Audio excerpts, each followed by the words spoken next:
does a home get a reputation for being a haunted house? It seems large Victorian mansions often captivate our imagination as being places to find the supernatural. For almost 80 years, people have been telling tales about one such home here in central Illinois.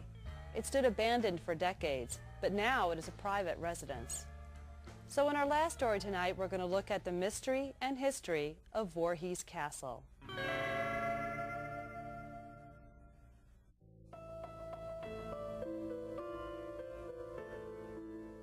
In the middle of Piatt County, surrounded effectively by nothing, it does become a curiosity. I am more than positive that we had an encounter with something that was definitely spiritual. I don't believe heavily in ghosts, so it'd be hard for me to buy that the house is haunted. Oh, I know that when we were growing up, we just loved it there. We just loved the big old house there, you know. It was such a pretty old thing. And we just felt, oh, they're there, you know, but they weren't, you know, and we just hoped nothing would happen to it. The house that has long been called Voorhies Castle was built by Nels Larsen in 1902. For most of its years it was vacant, providing the perfect backdrop for chilling Halloween tales. It attracted thrill seekers and unfortunately vandals who destroyed the home's once fine furnishings. But still it stood against the prairie wind, reminding visitors of a man and a town that used to be. It was a little village there. They had a church and there were 5 small homes and a blacksmith shop and a post office. Georgia Larsen grew up in Voorhies. She became a part of the Larsen family when she married Nell's great-nephew, Lynn. To her, the castle was a childhood playground. We'd dress up in their clothes and play with their dolls, but we always put them right back where we got them. We never, ever felt like they were ours or we could take them, you know. We just thought of it as Uncle and Aunt's home, you know. Nels Larsen came to America from Sweden in the fall of 1867. He started working as a farmhand in Galesburg, where he heard talk about the fertile soil down in Piatt County. Soon Larsen was headed south to see for himself. Now the tale is that he walked the track and saw this land, and he said, I want this land. Larsen started work on a Piatt County farm for $23 a month. He got a raise to $30 when he went to work for William Voorhies. Soon he sent for his sweetheart Johanna in Sweden. She went to work as a maid for a prominent Galesburg family. Nels and Joanna lived frugally. After 3 years, they had saved $350. Nels thought it was time to be his own boss. He married Joanna in 1872 and started buying ground. 20 years later, Larsen's hard labor and sharp business sense had made him one of the most prominent farmers in the area. He even bought the town from William Voorhies. In 1900, Larsen wanted a home to watch over his estate. He hired an architect from Chicago to draw up the plans.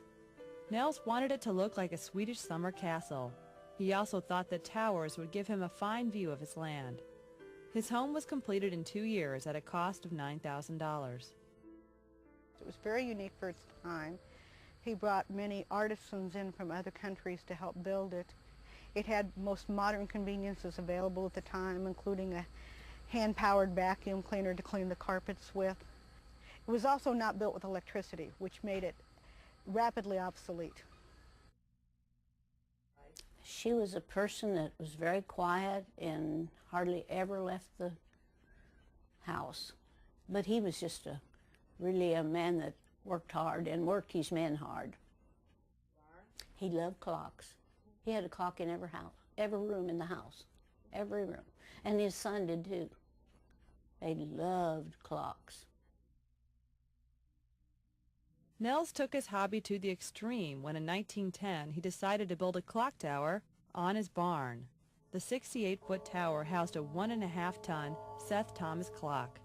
It had 4 6-foot faces of solid milk glass. Winding the clock was a Sunday morning ritual in Voorhies, and although it was extravagant, the clock had a practical purpose for the field hands. Most of them never wore a watch or had a watch and probably couldn't afford it. And so they would listen for the old clock to strike, and they knew it was time to go in for their dinner. Life continued season to season in Voorhies until the spring of 1914. I think they were in the field, and one of the hard men went to the house for something and went back out to see him and told him that she was dead, that Johanna had died. When there was no longer somebody else to help take care of the home and keep up with what it needed, especially through the winter, fall and winter heating seasons, he closed the door when she died and went to live with his daughter in Cerro Gordo. It is unclear whether Nels ever used the house again. He never bothered to collect the furnishings or his wife's clothes. The house stood, trapped in time. But there's several places like that. People leave and don't go back.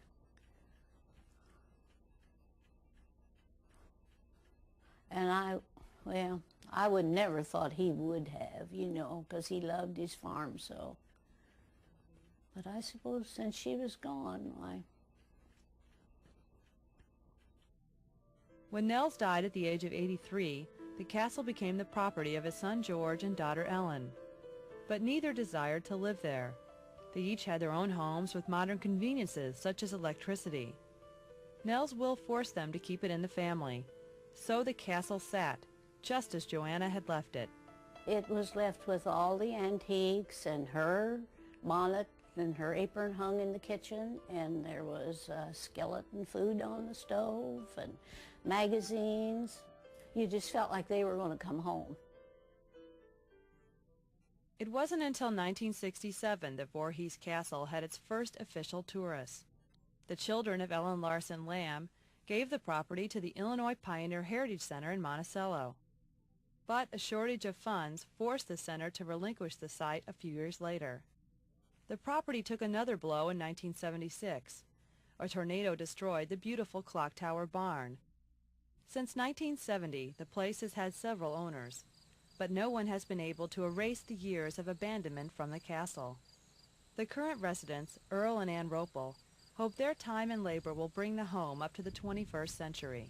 The long-term goal is the house, interior, exterior, will be refinished, finished, completed, preserved, protected, painted, brought back to its as close to its original condition as possible, because it is a lot of fun.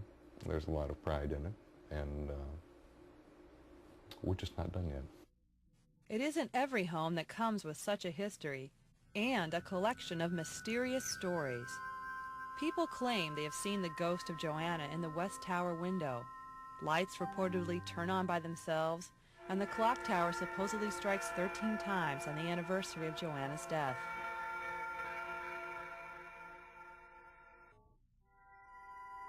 The house has been the setting for several seances, including one by Chicago psychic Irene Hughes. She claims she could feel the spirit of Johanna, and that there were 2 bodies buried on the property. But the Ropels say the only strange thing they've experienced is late-night visitors to the house.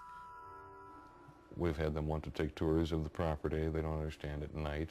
It is still a construction site. We've got scaffolding up for the roof repairs, and it's quite dangerous. I keep telling them that anybody that might have ever haunted this house moved out when the teenagers moved in, because we have like 5 teenagers, 4 of which are home. So most people don't like that much noise and don't hang around forever.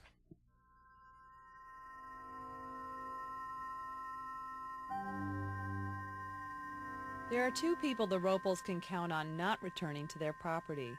Jeff and Karen Fritz of Watonga, Oklahoma, had an experience at Voorhies they can't explain. One Sunday night over 25 years ago, they decided to stop at Voorhies with 2 friends. Recent articles in the paper about the castle being haunted had sparked their curiosity. I was not really anticipating anything to happen. We were all being very scientific about it. We were more or less out there to disprove that we would see or experience anything. Armed with only 2 flashlights, the group of 4 went to the barn and started to climb the clock tower.